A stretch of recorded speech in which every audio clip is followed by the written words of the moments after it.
آج میں پٹھوں کی کمزوری کے بارے میں بتاؤں گا۔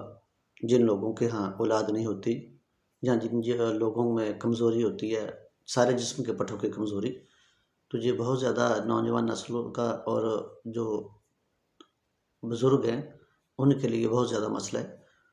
تو جی ہمیں کمزوری بہت زیادہ ہے، جی پٹھوں کی کمزوری ہے جی۔ تو اس کے لیے میں آپ کو نسخہ بتانے جا رہا ہوں۔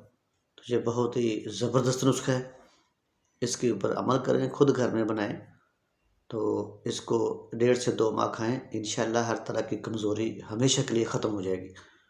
تو اپنے ساتھ ساتھ پرہیز بھی کرنا ہے کھٹی چیزوں سے، اس کے علاوہ بازاری کھانوں سے، کولڈ ڈرنک سے، برائلر سے، جو بازاری مرغے ہیں ان سے بچاؤ کرنا ہے۔ سرخ مرچ زیادہ نہیں کھانی، مرچ ہانڈی میں کم کریں، تلی ہوئی چیزیں نہ کھائیں، ان چیزوں سے ساتھ ساتھ پرہیز بھی کریں۔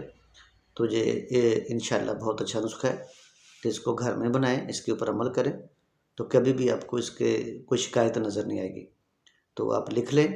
تو سب سے پہلے آپ نے لکھنا ہے کہ سالب مشری 50 گرام، سفید موسلی 50 گرام، اکرکرا 50 گرام، سالب دانہ 50 گرام، سالب پنجہ 50 گرام، اس کے بعد یہ جو شکاکل مشری وہ بھی 50 گرام، ریگ ماہی 50 گرام، جند بدستر 50 گرام، مغز بنولا 50 گرام، موچرس 50 گرام، مستگی رومی 50 گرام، جنسی 50 گرام، اسگند نگوری 50 گرام۔ ان سب چیزوں کو اچھے طریقے سے ہاتھ سے کوٹنا ہے، گرینڈر نہیں کرنا، علیحدہ علیحدہ کوٹ کر مکس کر لیں، اور ان سب کے برابر وزن آپ نے کوزہ مشری ملانی ہے سب سے بعد میں۔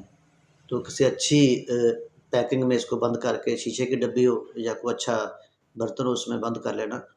تو صبح نہار منہ نیم گرم دودھ کے ساتھ ہاف چمچ، چاول والا چمچ، ہاف چمچ آپ نے کھانا ہے، اور شام کو عصر کے وقت، شام کو عصر کے وقت یعنی کہ شام کا کھانا کھانے سے گھنٹہ 1.5 گھنٹہ پہلے آپ نے گرم دودھ کے ساتھ، مطلب نیم گرم دودھ کے ساتھ آپ نے اس کو لینا ہے۔ تو انشاءاللہ کبھی بھی آپ کو شکایت نہیں ہوگی، اور یہ بہت ہی زبردست نسخہ ہے، گھر میں بنائیں۔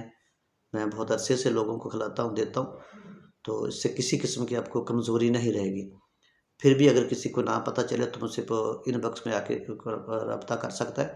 تو یاد رکھیں یہ چیزیں کسی اچھے سٹور سے لینی ہے، جہاں سے اچھی چیزیں ملتی، صاف ستھری۔ جن دکانوں کے اوپر زیادہ رش ہوتا ہے، زیادہ گاہک آتے ہیں، زیادہ چلتی ہیں، ان کے اوپر مال تازہ ملتا ہے، وہاں سے وہاں مال آتا جاتا رہتا ہے۔ جن دکانوں پہ گاہک زیادہ نہیں آتے، ان دکانوں پہ پرانی چیزیں، باسی چیزیں پڑی رہتی ہیں، وہ پڑی ہی رہ جاتی، جو کہ کسٹمر زیادہ نہیں نہ ہوتے۔ اس لیے کسی اچھی دکان سے لے جہاں ہر وقت مریض رش رہتا ہو لوگوں کا، کیونکہ وہاں چیزیں آتی جاتی رہتی ہیں، اگلی چیزیں ختم ہوگی نہیں آگی، تو چیزیں باسی نہیں لینی۔ تو اس کو گھر بنا کے کھائیں، انشاءاللہ کبھی بھی آپ کو اس کے متعلق کوئی شکایت نہیں ملے گی۔ تو اس کو سبسکرائب بھی کریں تاکہ ہر آنے والی ویڈیو آپ کو پہنچتی رہے۔ اللہ حافظ۔